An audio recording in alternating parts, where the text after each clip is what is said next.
അതിനെല്ലാവരോടും ക്ഷമ ചോദിക്കുന്നു.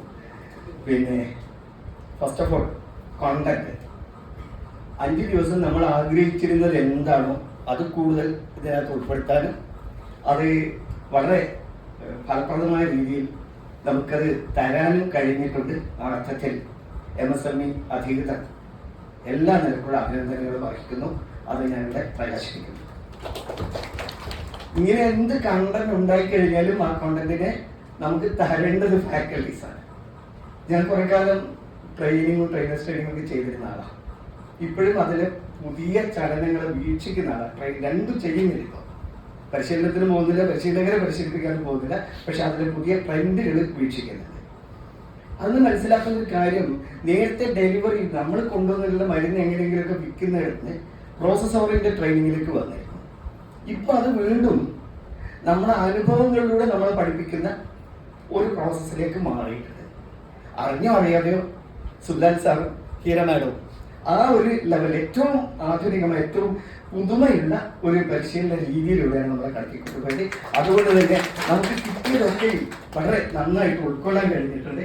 ഇനി അത് സുൽത്താൻ സാറ് പറഞ്ഞതുപോലെ അത് പെട്ടിക്കകത്ത് വെക്കുമോ അതെടുത്ത് ഉപയോഗിക്കുമോ എന്നുള്ളത് ദാറ്റ്സ് അപ് ടു നമ്മൾ ഓരോരുത്തരും ബാധിക്കുന്ന കാര്യമാണ്. നമ്മളെടുത്ത് ഉപയോഗിച്ചാൽ നമുക്കത് ഉപകാരമാണ്. പിന്നെ നമുക്ക് തന്നിരിക്കുന്ന ഫെസിലിറ്റീസ് ഉള്ളത് പറയണമല്ലോ.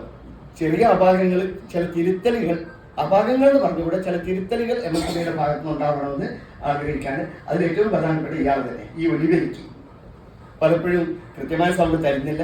ചിലപ്പോൾ പരപ്പരപ്പുണ്ടാക്കുന്നു. ഒരു സൗണ്ട് ഉപയോഗിക്കും, മറ്റൊരു സൗണ്ട് പറ്റുന്നില്ല.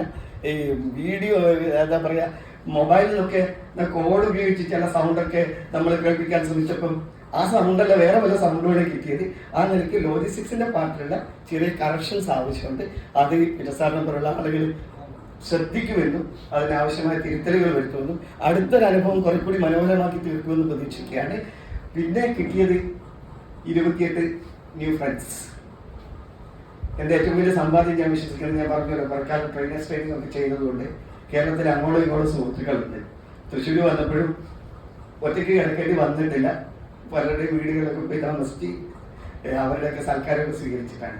അങ്ങനെ സ്വീകരിക്കുകയും സൽക്കരിക്കുകയും ചെയ്ത ഒരു 28 പേരെ കൂടി കിട്ടിയെന്നുള്ളതാണ് മറ്റൊരു നേട്ടം. തീർച്ചയായും ഞങ്ങൾ ആസ്വദിക്കുന്നു. എല്ലാ സ്നേഹത്തിനും നന്ദി. എല്ലാ ബന്ധങ്ങളും തുറന്നു പോകട്ടെ, എല്ലാ സന്തോഷങ്ങളും നിലനിൽക്കട്ടെ എന്ന് ആശംസിച്ചുകൊണ്ട് ഞാൻ അവസാനിപ്പിക്കുന്നു. ദീർഘിച്ചു പോയെങ്കിൽ സോറി.